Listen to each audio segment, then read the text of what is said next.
అందరికీ అంతర్జాతీయ యోగా డే శుభాకాంక్షలు.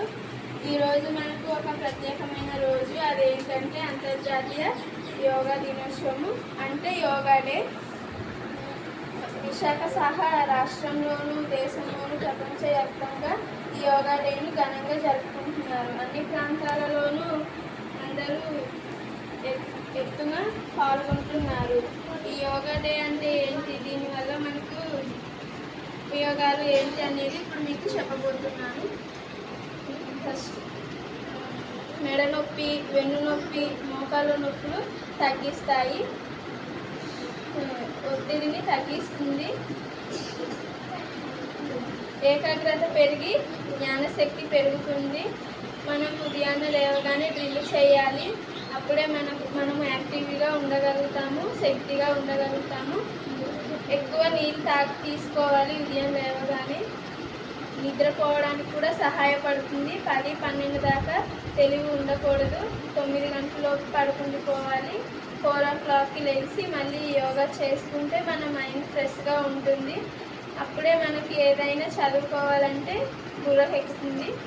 అలాగే ఆరోగ్యంగా ఉంటాము, ఆనందంగా ఉంటాము, ఆడుకోగలం, పాడుకోగలం, అన్నీ చేయగలం. కాబట్టి యోగాని మాత్రం ఎప్పటికీ మర్చిపోకూడదు.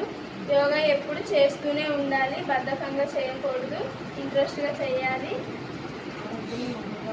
ఆరోగ్యమే మహాభాగ్యము. ఇంతటి అవకాశం ఇచ్చినందుకు నమస్కారాలు చూపిస్తున్నాను.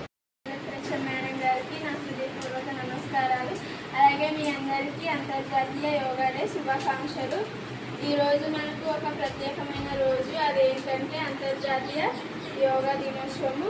అంటే యోగా డే విశాఖ సహా రాష్ట్రంలోనూ దేశంలోనూ ప్రపంచవ్యాప్తంగా ఈ యోగా డేను ఘనంగా జరుపుకుంటున్నారు. అన్ని ప్రాంతాలలోనూ అందరూ ఎత్తుగా పాల్గొంటున్నారు.